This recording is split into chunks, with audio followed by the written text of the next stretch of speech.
सरकार ऐसे गांव को चिन्हित कर उस गांव को गोद लेकर गांव में शहर जैसी सुविधा को बहाल करे। वहीं दूसरी ओर मसीहा कहे जाने वाले सपूत की यह गांव आज सरकारी सुविधाओं की कमी के कारण गांव आज बदहाल है। हम ले चलते हैं ऐसा गांव जहां आदिवासी समुदाय के मसीहा पंखराज साहेब बाबा स्वर्गीय कार्तिक उरांव की जन्मभूमि लीटा टोली गांव आज बदहाली में है। आपको बता दें कि शहर से 10 किलोमीटर की दूरी पर स्थित पंखराज साहेब बाबा कार्तिक उरांव का यह गांव सरकार और प्रशासन की उदासीनता के कारण बदहाली का दंश झेल रहा है। गांव आज भी विकास का बाट जोड़ रहा है। आपको बता दें कि प्रतिभा के धनी व कुशाग्र बुद्धि के स्वामी पंखराज साहेब स्वर्गीय कार्तिक उरांव अभियांत्रिकी के क्षेत्र में महारत हासिल कर गुमला जिले का नाम रोशन किया था। लेकिन दुर्भाग्य है, दुनिया के सबसे बड़े ऑटोमेटिक पावर स्टेशन का प्रारूप ब्रिटिश सरकार को देने वाले कार्तिक उरांव के गांव लीटा टोली हर वर्ष 29 अक्टूबर को कार्तिक उरांव की जयंती धूमधाम से मनाते हैं। इस दौरान ऊंचे स्तर से नेता और छोटे स्तर के नेता जयंती समारोह में बढ़ चढ़ कर भाग लेते हैं, लेकिन सिर्फ नेताओं का दौरा कार्यक्रम तक ही सीमित रह गया है। हम शिक्षा की बात करें तो गांव में project Kartik Oraon high school भी बना है, लेकिन शिक्षा का मंदिर भी अब जर्जर हो गया है। गांव की बदहाली की तस्वीर सरकार और प्रशासन की उदासीनता की पोल खोल रही है। ज्ञात हो कि लीटा टोली गांव में आजीविका का मुख्य साधन खेती है, पर सिंचाई की व्यवस्था नहीं होने के कारण गांव के लोग काम के लिए दूसरे राज्यों में पलायन कर जाते हैं। गांव का विकास होना था, लेकिन नहीं हो पाया। हालांकि हर साल 29 अक्टूबर को कार्तिक जयंती के मौके पर नेता मंत्री आते हैं और विकास की बात भी करते हैं। उसके विपरीत उनके द्वारा किए गए वादे खोखले साबित हो रहे हैं। कार्तिक उरांव की जयंती के मौके पर लीटा टोली पहुंचे सूबे के खाद्यान्न मंत्री रामेश्वर उरांव ने कहा कि उनके जयंती के अवसर पर मैं यहां अपना श्रद्धा सुमन अर्पित करने आया हूं। ये बात सच है कि जितना इस गांव का विकास होना चाहिए था, नहीं हो पाया। जहां तक स्कूल की बात है तो मैं इसे अपने स्तर से डीसी व डीएसपी से बात कर वहां जो सुविधाएं नहीं है उनको दूर करने का कोशिश करूंगा। बहरहाल जो भी हो, सरकार भले ही आदिवासी समुदाय के मसीही का गांव में सुविधाओं को बहाल करने की दिशा में पहल करने की बात की है, लेकिन गांव की दुर्भाग्य यह है कि सरकार की योजना धरातल पर नहीं, कागज में ही चलता है, जिससे गांव आज भी विकास की बाट जोड़ रही है। सरकार को चाहिए कि गांव के विकास करने की और पहल करे, जिससे गांव समृद्ध होगा और विकास करेगा। बीएनपी न्यूज के लिए झारखंड से संवाददाता संजय कुमार की रिपोर्ट। यहाँ उनका समाधि स्थल है और उनकी धर्मपत्नी स्वर्गीय सुमन से उनके परिवार से जुड़ा रहा हूँ शुरू से ही। ये फर्ज बनता था कि आज उनको याद करूँगा आकर के उनके जन्मस्थली में लीटा टोली में। तो हमारे साथी लोगों के साथ में आया। दुखी जी भी हैं यहाँ पर, पढ़ा के नेतंगिता जी हैं, है ना, और कौन कौन है जी, हाँ अनिल हैं, सब, हाँ सब ये सब हम लोग हैं और श्रद्धांजलि अर्पित किए। और हम लोग आने वाले समय में भी कार्तिक बाबू का योगदान जो रहा आदिवासियों के उत्थान के लिए, विकास के लिए, उसको हमें नहीं भूलना है, उसको सदैव याद रखना है। एक पुरानी चीज़ों को हम छोड़ते चले जा रहे थे, पूर्वजों की चीज़ों को हम लोग। तो कार्तिक बाबू आकर के एक जागरण का शंखनाद किए, जागृत किए आदिवासी समाज को, यही नहीं पूरे देश में घूम घूम के, और एक नई पहचान हम लोग को, नई जागरूकता, राजनीतिक जागरूकता खास करके आई और अभी भी है जागरूकता हम लोग के बीच में। तो उनका देन काफ़ी इसमें है।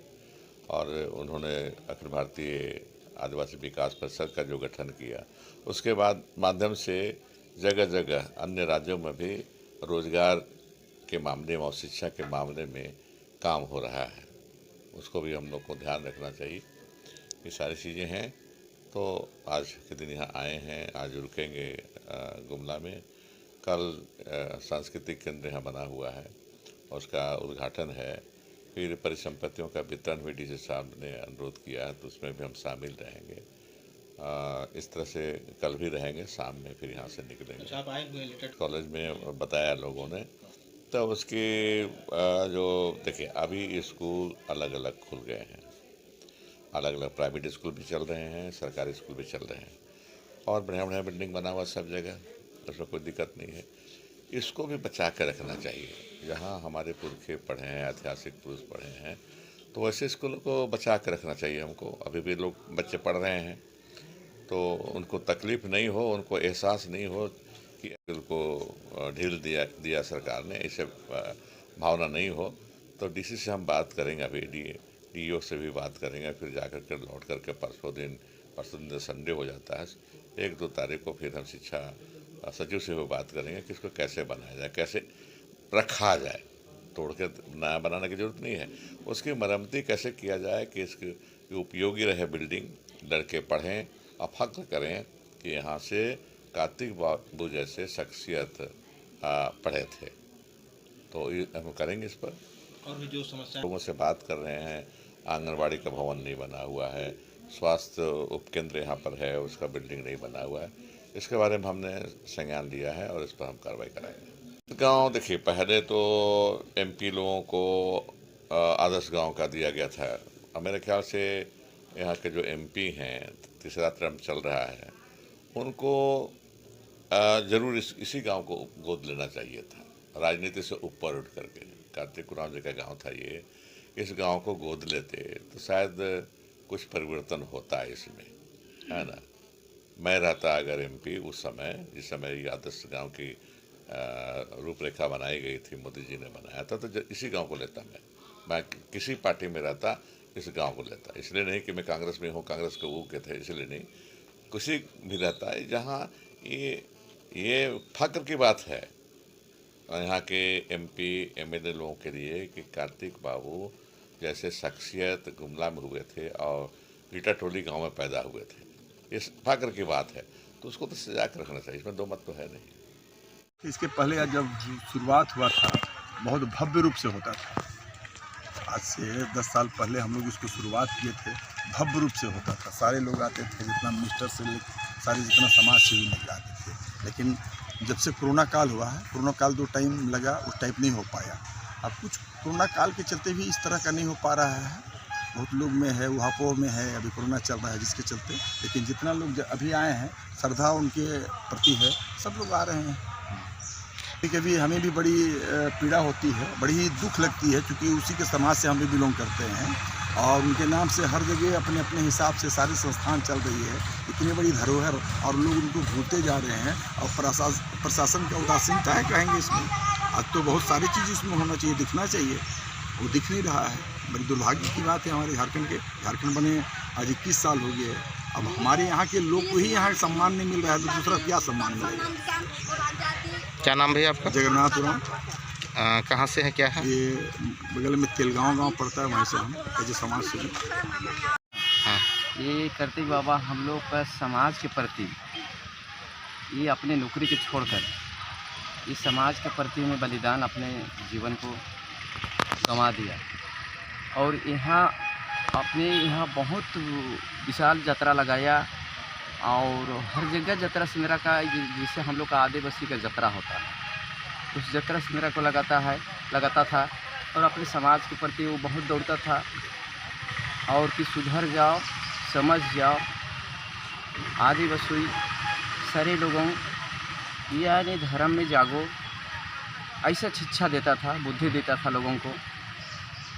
इसलिए ये शिक्षा देता था, बुद्धि देता था, जीवगर आदमी था। इसलिए इसका कहने पर सारे लोग मानते थे, लेकिन बाद में आते आते सारे भटक गए और भटक कर अभी हम लोग भटक चुके हैं। ना हम लोग का सरकार तरफ से कुछ साधन आ रहा है, ना स्कूल का साधन आ रहा है, ना कोई घर का साधन आ रहा है। गरीबों को शोषण बड़ी हो रहा है, खाली शोषण हो रहा है, जो मूलभूत सुविधा मिलना नहीं आता है, नहीं आ पाता है। अभी आप क्या कहना चाहेंगे? मूलभूत सुविधा आपको नहीं मिल रहा है तो आप क्या कहना चाह रहे हैं? तो हम लोग को गरीबों को, जितना पब्लिक को, आम पब्लिक को, गरीबों को हम लोग को सुविधा हो जाना चाहिए बच्चों का पढ़ने के लिए। और हम लोग का रहन सहन, घर दुरा, ये सब हम लोग को, पानी का सिंचाई, ये सब हम लोग को हो जाना चाहिए सरकार की तरफ से।